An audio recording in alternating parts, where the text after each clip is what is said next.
This week we had the Shadowverse Open Championship, and that's going to be a major focus in today's meta snapshot. Guys, I'm gonna level with you now. I was actually quite pushed for time, and I was umming and ahhing whether to do the snapshot this week. But I thought, I don't want to let you guys down, so I'm going to do a slightly briefer version, but I did want to bring you something and give you an update.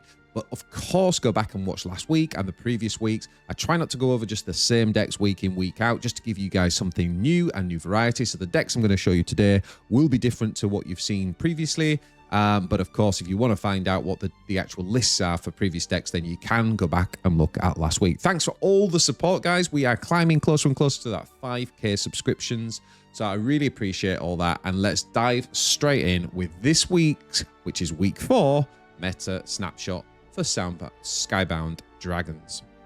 All right, so this is how I see the meta looking, guys, as of the today, which is the 22nd of November.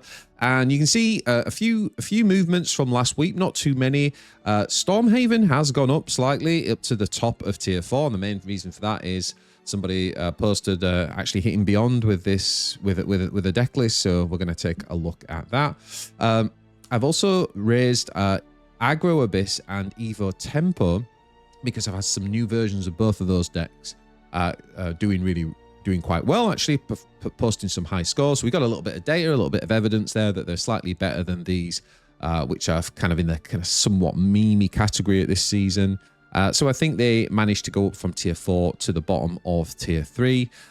Other than that, I think the big changes then are in tier 2. I have put Combo Roach up, and that's because, again, we saw some pretty good performance with it in the tournament scenes over the weekend. And to be fair, Combo Roach has, you know, it hasn't changed, right? It's just that it has struggled at the beginning of the season because of Ward Haven, but that is actually proving to be not quite as powerful as first anticipated, and that means that Combo Roach comes back in.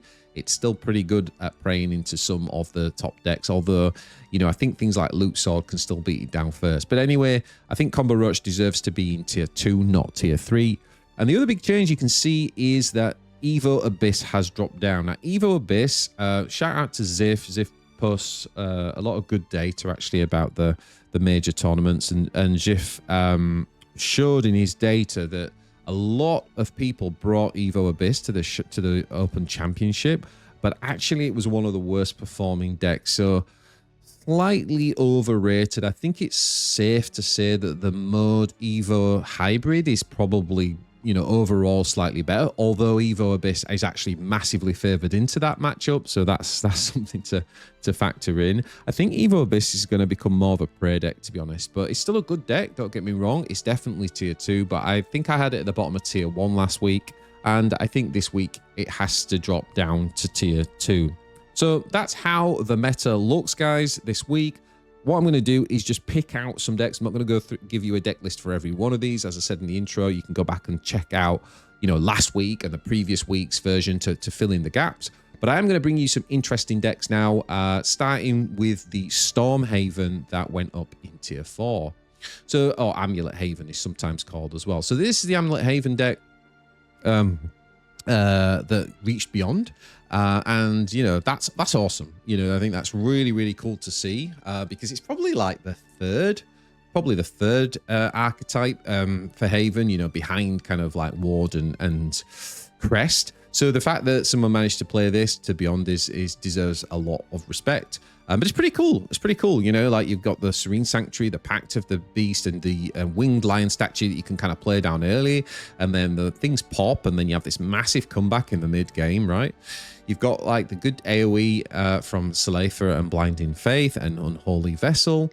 Obviously, Agnes and Odin can basically attack first whenever, you know, so basically whenever your opponent's only got one unit on board, you can attack face with Agnes or Odin, which is pretty cool, right? Agnes, because obviously she'll attack face and then her ability will kill the one, and Odin just kills it and then attacks, right?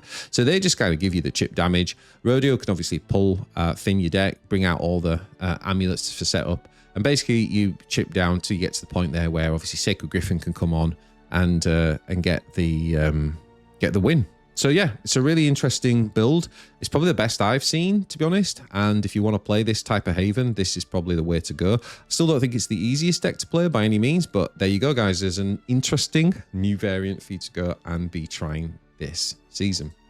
Next up, let's talk about Evo Forest. Now, I love this deck, guys. I have been playing quite a bit of this deck. So I've actually posted my own Catalina Evo Forest deck.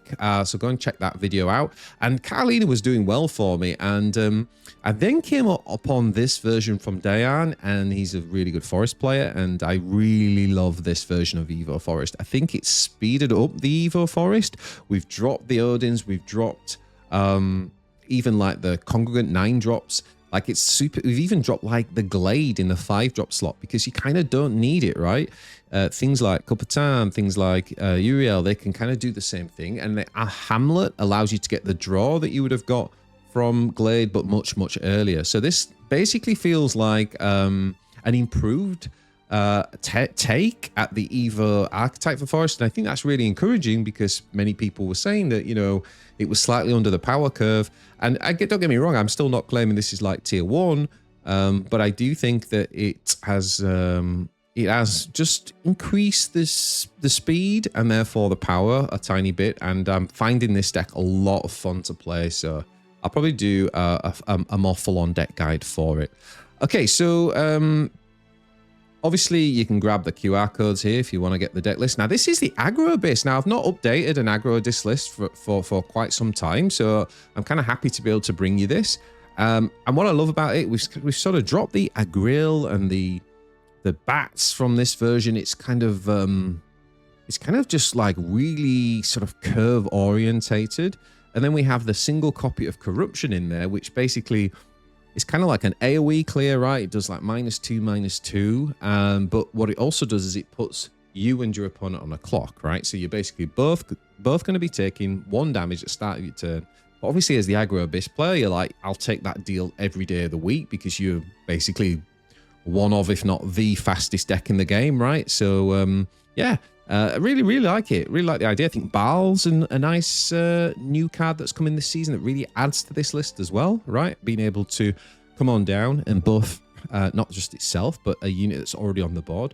So I think overall, Aggro Abyss is, you know, I've had it in tier 4 for the first few weeks, but I think that was wrong. I think this deck is much, much better than I was giving it credit for. And I think if you're kind of climbing ladder, and perhaps if you're, especially if you're maybe like newer to the game or if you're in the lower ranks, I think this deck could be an absolute powerhouse to climb with. It'll be quick games. You'll get a shed load of wins with it. And yeah, I think it's a pretty good deck, actually.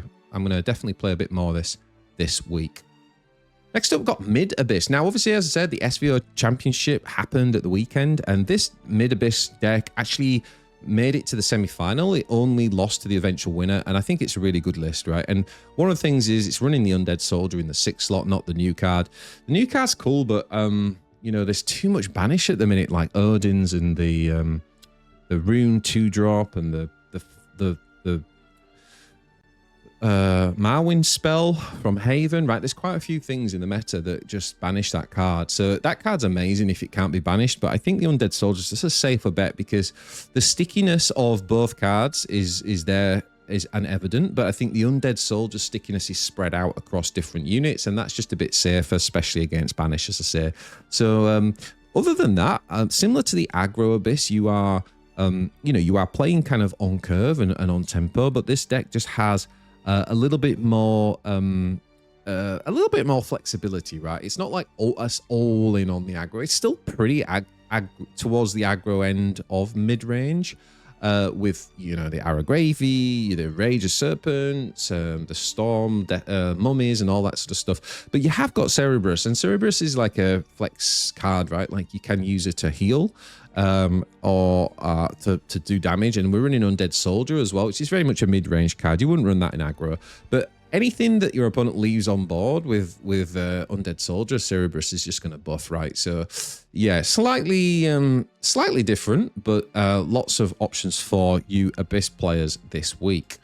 Next up, we got the Crest Amulet. Now, again, I showed you a really good Crest list last week, which I also just released quite an in-depth video on actually with a lot of gameplay against like top decks, so definitely go and check that one out. That deck was working very, very well with me. It had a single copy of Kakaitis. It even had a single copy of the Maddening Benison still, so definitely go and check that version out as well. But I did want to highlight Terra Rena's version. Now apparently she is quite a well-known player from OG Shadowverse as well. I think she played pro. Anyway, she hit the top of the Haven class rankings with this deck, and it's kind of interesting, right? There's quite a lot of sort of like 1-ofs, 2-ofs, like the 1 Salepa in there, which I kind of like, giving you the ward and the heal. The 1 Jean in there. I've noticed a lot of crests were dropping Jean. I never liked that personally because I just love Jean so much. It just always feels good to me, that card. So I kind of like the fact that there's 1 copy in here. Only a single copy of Rodea, right? I have been finding that sometimes I'm stuck with a 2nd or a 3rd Rodea in hand and it's not really doing much. So I don't mind the 1-of. Like you can play the deck without it. And if you've only got 1, like you don't mind pulling it a bit later, it'll still thin the deck. I don't know. I think it's really interesting. I like the 2 copies of Temple. There's no kind of like dose in here, so you know, the Luminous Sensor is your kind of main heal in here as well, along with the kind of things like the Shining Disenchantment. So yeah, just yet another deck, and this, as I say, this hit top of the rankings, guys. So go ahead, you Crest players, and give this one a shot. Next up, we've got Mode Abyss. Now, as I say, guys, the SVO Championship happened at the weekend, and this deck actually finished 2nd. So again, I brought you a different version over the last 3 weeks. They're all very powerful, all proven decks. So again, if you want to see alternative versions, go and check those out. But I wanted to bring you this because it's recent and it just came 2nd. And I think it's another interesting build. I like the kind of 2 copies of Reapers, Deathlash, and even like the 1 Dark Side. So still having early game trade. The Dark Side as well is like super flexible because you can use it to buff a unit by 2 and kind of give you extra reach, which is something that Abyss sometimes like don't account for, like they struggle with a little bit more. So having something like a Dark Side, I can see like the benefit. But I also think there's some pretty good changes to the curve here. Like the Chaos Cyclones, people always underrate this card, but what it does do is it allows you to like more consistently trigger a mode on turn 2, right? Because previously you'd just be praying you drew the castle, whereas now you've kind of got an alternative as well. So if you're really going fast on the mode game plan, then you've got quite a few options here. Yeah, it's pretty good. Thinning out, we've got only 2 copies of the Baal, 2 copies of Gren and Jita. Other than that, it's pretty standard stuff at this point, right? We see the 3 copies of the Bats, and obviously Fidel to bring those back for the heal later in the game. So very, very good deck list. Really like it. Even the Wong Belial, I find that to be just a really great AoE on 7.